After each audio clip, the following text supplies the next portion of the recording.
مثال کے طور پر ڈاکٹر اور وکلا فیسیں لیتے ہیں، آپ کے اسکول اور کالج قائم ہوتے ہیں پرائیویٹ سیکٹر میں، اس میں فیس لی جاتی ہے. جتنی آپ کی ارننگ بڑھتی جاتی ہے اس حساب سے زکوٰۃ کی بھی ریشو بڑھتی جائے گی، اور یہ نئی نئی مدات پیدا ہو گئی ہیں جو اجتہاد کا تقاضا کرتی ہیں تاکہ ان پر اس کا اطلاق کیا جائے. اگر آپ ان ساری چیزوں کو ملا کے دیکھیں تو 5%، 10%، 20% ایک بہت بڑی رقم فراہم ہوتی ہے. ہم اسی پوائنٹ پہ گاندھی صاحب دوبارہ آئیں گے. ناظرین مختصر سا وقفہ لیں گے اور ہم اسی پوائنٹ کو کنٹینیو کریں گے. اسٹے ود اس.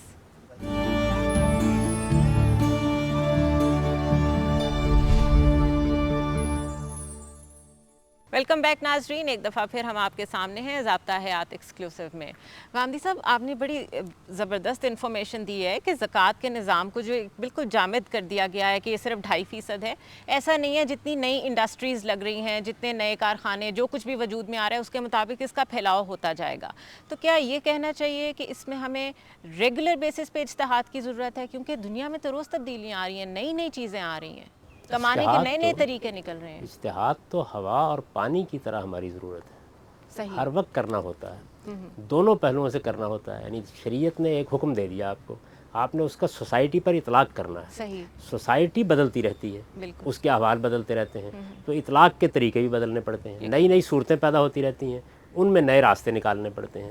تو اجتہاد ہوا اور پانی کی ذرا ضرورت ہے. اگر اس کو آپ بند کر دیں گے تو یہ ایسے ہی ہے جیسے معاشرے کو آپ ہوا اور پانی سے محروم. تو اگر ہم اس ایک پرنسپل کو فالو کر لیں، اس معاملے میں اجتہاد ریگولر ہوتا رہے، تو پھر تو باقی ٹیکسز کی ضرورت ہی نہ رہے. میرا تو نقطہ نظر یہی ہے. میں تو برسوں سے یہ بیان کر رہا ہوں کہ زکوٰۃ کے بعد اللہ تعالیٰ کہتے ہیں فخلوا سبیلہم، اب ان کا راستہ چھوڑ دیں آپ. یہ آپ نے لے لیا، اب اس سے معاشرے کا نظم چلائیں. اچھا. اور اس کے بعد یعنی یہ تو وہ ہے کہ جس کے لیے مجھ سے آپ سے پوچھنے کی ضرورت نہیں ہے. ٹھیک. وہ جو اللہ نے مقرر کر دیا وہ لے لیا جائے گا. قانون کی طاقت سے ریاست کو لینے کا حق ہے.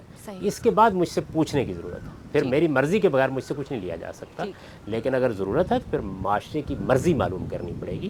اس کا ہم نے موجودہ زمانے میں ایک بڑا اچھا نظام بنا لیا. اب ہم اپنے ریپرزنٹیٹو منتخب کرتے ہیں، پارلیمنٹ وجود میں آتی ہے. اس وجہ سے اس میں بھی آپ مزید کوئی ٹیکس لگانا چاہتے ہیں تو لگائیں گے. لیکن یہ ضروری ہے کہ پہلے آپ بتائیں کہ جو کچھ زکوٰۃ کے طور پر اللہ تعالیٰ نے مقرر کر دیا ہے کیا کمی واقع ہو گئی، یعنی کیا اس سے آپ کی ضروریات پوری نہیں ہو رہی، اور اس میں اجتہاد کر کے نئے اطلاقات کریں. جیسے میں نے آپ کے لیے حکومت ان لوگوں کو جواب دہ بھی ہے جو اللہ کا یہ حق حکومت کو پے کر رہے ہیں. وہ تو جو کچھ بھی حکومت کرے گی اس کے لیے اس کو جواب دہ ہونا چاہیے. یعنی یہاں اللہ کے سامنے بھی جواب دہ ہے، عوام کے سامنے بھی جواب دہ ہے. اس کو جواب دہی کے احساس ہی کے ساتھ سب کام کرنے ہوتے ہیں. بالکل ٹھیک. ڈاکٹر صاحب یہ بتائیے کہ کیا یہ صدقہ، خیرات، زکوٰۃ یہ سب کچھ کرتے ہوئے بتانا ضروری ہوتا ہے؟ کیونکہ عموماً آج کل تو یہ بہت دکھاوا بن چکا ہے. گھروں کے باہر لمبی لائنیں لگی ہوئی ہیں، کھانا بانٹا جا رہا ہے، جبکہ سننے میں آتا ہے کہ بہترین طریقہ تو یہ ہے کہ ایک ہاتھ سے دیں تو دوسرے کو خبر نہ ہو. یقیناً ایسا ہی ہونا چاہیے. اور یہ نہ جانے کیوں ہمارے ہاں بات مشہور ہو گئی کہ جس شخص کو آپ زکوٰۃ دیں پہلے آپ اس کو اچھی طرح سے آگاہ کریں کہ یہ زکوٰۃ کا پیسہ ہے. نہیں، ایسا ہرگز نہیں ہے. زکوٰۃ دینے کے لیے یا صدقات انفاق کرنے کے لیے ضروری ہے کہ جو دینے والا ہے اس کی نیت اچھی ہو. صحیح. اور جس کو دیا جا رہا ہے وہ واقعی اس کا مستحق ہے اور اس کی عزت نفس مجروح کیے بغیر اس کو دیا جائے. عام طور پر جب آپ کسی کو یہ کہتے ہیں کہ میں تم کو صدقہ یا خیرات یا زکوٰۃ دے رہا ہوں، تو ہمارے ہاں کچھ معاشرے میں ان پیمنٹس کے بارے میں ایسا تاثر عام ہو گیا ہے کہ شاید انسان لینے والا کچھ کمتر ہوتا ہے، تو پھر بہت سے وہ لوگ کہ جو شریف النفس لوگ ہیں وہ اس کو لینے سے انکار کر دیتے ہیں، شرمندہ ہوتے ہیں. تو ایسا تو آج کے دور میں بالکل ہی نہیں کرنا چاہیے. ظاہر ہے کہ انسان کو اپنی انویسٹیگیشن ضرور کرنی چاہیے کہ جس کو میں دے رہا ہوں وہ لینے کا مستحق ہے یا نہیں ہے. لیکن بس وہ دے دے اس کو، اور اس کو اگر یہ کہہ کے بھی دے دے کہ بھائی تم میرے بھائی ہو اور بس تم اس کو لے لو اور اللہ تعالیٰ تمہاری اور مزید مدد کرے اور میرے لیے دعا کرو، یہ بہت کافی ہے. اچھا ڈاکٹر صاحب، ویسے جب ہم زکوٰۃ کسی کو دیتے ہیں تو ہمارے ذہن میں یہی ہوتا ہے کہ ہم کوئی بہت بڑی نیکی کر رہے ہیں، بہت بڑا ثواب کما رہے ہیں، جبکہ زکوٰۃ کا جو کانسیپٹ گاندھی صاحب بیان کر رہے ہیں وہ تو حق کی شکل میں کر رہے ہیں کہ یہ حق ہے تمہارے مال میں ان لوگوں کا جو خود کفیل نہیں ہے کسی بھی معاملے میں. اس کانسیپٹ کو کس طرح چینج کیا جائے سوسائٹی میں؟ اس کانسیپٹ کو چینج کرنے کے لیے سب سے پہلے تو لوگوں کو آمادہ کرنا چاہیے کہ وہ قرآن مجید کو پڑھیں، سمجھ کے پڑھیں، اور اللہ تعالیٰ نے جو کچھ بیان کیا ہے اس کو مانیں اور اس کی روشنی میں جو دینی رویے اختیار کرنے ہیں اس کے مطابق ڈھالیں. تو یہ تو قرآن مجید میں بار بار کہا گیا ہے کہ اللہ کے ماننے والے بندے ایسے وہ ہوتے ہیں کہ فی اموالہم حق معلوم، جن کے اموال میں ایک طے شدہ حق موجود ہے، للسائل والمحروم، سوال کرنے والے اور محروم لوگوں کے لیے. تو ظاہر ہے کہ یہ اللہ کا بیان ہے, اللہ تعالیٰ کا ارشاد ہے, اس کو جب ہم قرآن میں پڑھتے ہیں تو اس کے بعد کوئی دوسرا تصور انسان کے ذہن میں نہیں آنا چاہیے. غامدی صاحب یہ بتائیے کہ جو اصول وضع کر دیے ہیں قرآن پاک میں اللہ تعالیٰ کی ذات نے, ان کو اڈاپٹ کرنے سے ایک فلاحی ریاست آٹومیٹکلی وجود میں آ جاتی ہے, یا ان اصولوں کی آگے مزید انٹرپریٹیشن اور جس طرح آپ نے کہا ریگولر بیسس پہ اجتہاد کرنے کی ضرورت ہے, وہ سب ہم پہ چھوڑ دیا گیا ہے؟ نہیں, وہ ہم پر چھوڑ دیا گیا ہے, ہمیں اس کی روشنی میں نظام بنانا ہے. دیکھیں ان اصولوں کو آپ ایک بار پھر تازہ کر لیں. زکوٰۃ مقرر کر دی گئی ہے, مال میں بھی, پیداوار کی تمام صورتوں میں بھی, 2.5%, 5%, 10% اور 20% تک. آپ کو یہ بتا دیا گیا ہے کہ جو کچھ آپ کی حال مستقبل کی اور کاروباری اور ذاتی ضرورتوں سے زائد ہے وہ سوسائٹی کا حق ہے. آپ کو اس کو سوسائٹی کا حق سمجھ کر اپنے پاس رکھنا ہے. اگر آپ سوسائٹی کی ضرورت کے موقع پر اسے ادا نہیں کریں گے تو وہ آپ کے لیے جہنم میں عذاب کا ذریعہ بن جائے گا. یہ بتا دیا گیا ہے. آپ کی جو میراث ہے اس کے بارے میں ایک مفصل قانون دے دیا گیا ہے کہ اسے ہر حال میں تقسیم ہو جانا ہے. کسی جگہ پر بھی یہ نہیں ہے کہ آپ اسے سینت کر رکھ سکتے ہیں یا ایک جگہ جمع کر کے رکھ سکتے ہیں. جو اس کے حقدار ہیں ان تک آپ کو پہنچانا ہے. یہ بتا دیا گیا ہے کہ جو املاک ریاست کے پاس ہوتی ہیں, قومی املاک, ان کو ریاست کے پاس رکھنا چاہیے, کیونکہ جب آپ نجی شعبے کے حوالے اس کو کر دیتے ہیں تو وہ لازماً اغنیا میں پہنچ جاتی ہے. تو اس وجہ سے اس میں بتایا گیا کہ وہ اجتماعی ضرورتوں کے لیے, تاکہ آپ کے ہاں نجی شعبے کے ساتھ ساتھ ایک پبلک سیکٹر بھی موجود رہے اور وہ اتنا قوی ہو کہ وہ غریبوں کی ضرورتوں کو پورا کر سکے. یہ چند بنیادی باتیں جو بتا دی گئیں, ان بنیادی باتوں کا تعلق اخلاقی اصولوں سے ہے. اللہ نے رہنمائی فرما دی. اب اس کی روشنی میں آپ کو ایک سسٹم بنانا ہے, ایک نظام بنانا ہے. وہ سسٹم بنائے بغیر آپ فلاحی ریاست نہیں قائم کر سکتے. اس کے لیے عقل استعمال کرنی پڑے گی, اور اس کے لیے دنیا میں جو تجربات ہوئے ہیں ان سے آپ کو فائدہ اٹھانا چاہیے. بالکل ایسے ہی ہے. دیکھیے سائنس میں کچھ ایجادات ہو گئی, یعنی سائنس اب ارسطو کے زمانے میں نہیں کھڑی, وہ آج کے زمانے میں پہنچ چکی ہے. تو کیا اگر آپ سائنسی تحقیق کرنا چاہیں تو آپ اس سارے پس منظر کو نظر انداز کر کے تحقیق کریں گے؟ نہیں, پہلے آپ اس سب کچھ کو سمجھیں گے, اس کے بعد آگے بڑھیں گے. یہی معاملہ سوشل سائنسز میں بھی ہوتا ہے. جو ترقی اس میں ہو گئی ہے اس کو آپ پڑھیں, اس کی اسٹڈی کریں, دیکھیں دنیا نے کیا تجربات کیے ہیں. جیسے آپ جمہوریت میں کر رہے ہیں.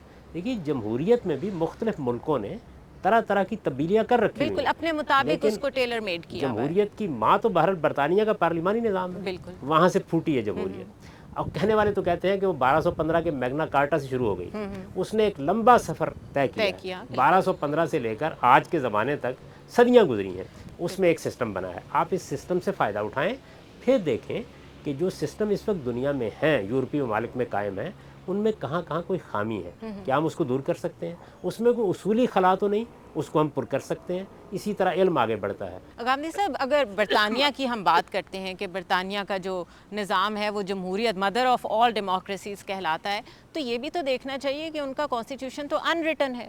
ان کے ٹریڈیشنز اتنے ڈیموکریٹک اور اتنے اسٹرانگ ہیں کہ ان کو اس کو لکھنے کی ضرورت ہی نہیں پیش آئی. تو کیا اس کا مطلب ہے کہ بات وہیں پر جاتی ہے جو اسلام کہتا ہے کہ پہلے اخلاقیات کی سطح پہ اپنے آپ کو آپ ایک بلند تر درجے پہ فائز کریں, اس کے بعد کوئی اصول وضع کریں؟ یہ اخلاق تو انسانیت کی بنیاد ہے. انسان میں اور جانور میں جو بنیادی فرق واقع ہوتا ہے وہ اخلاقی شعور سے پیدا ہوتا ہے. صحیح. یعنی مجھے صرف 5 حواس نہیں دیے گئے, جس کو حواس خمسہ آپ کہتے ہیں. یہ 5 سینسز نہیں ہے, محض ایک چھٹی بھی ہے, اور وہ میرا حادثہ اخلاقی ہے.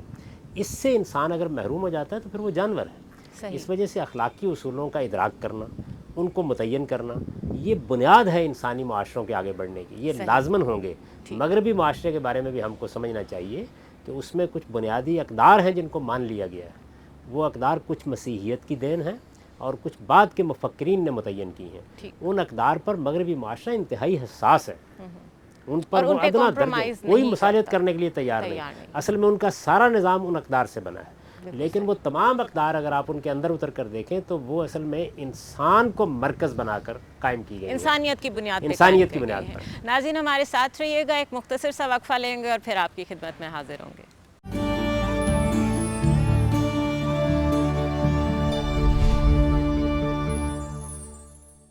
ویلکم بیک ناظرین. ضابطہ حیات میں ایک دفعہ پھر میں ہوں زنیرہ اظہر آپ کے سامنے. گفتگو کا سلسلہ وہیں سے جوڑیں گے جہاں سے ہم نے چھوڑا تھا.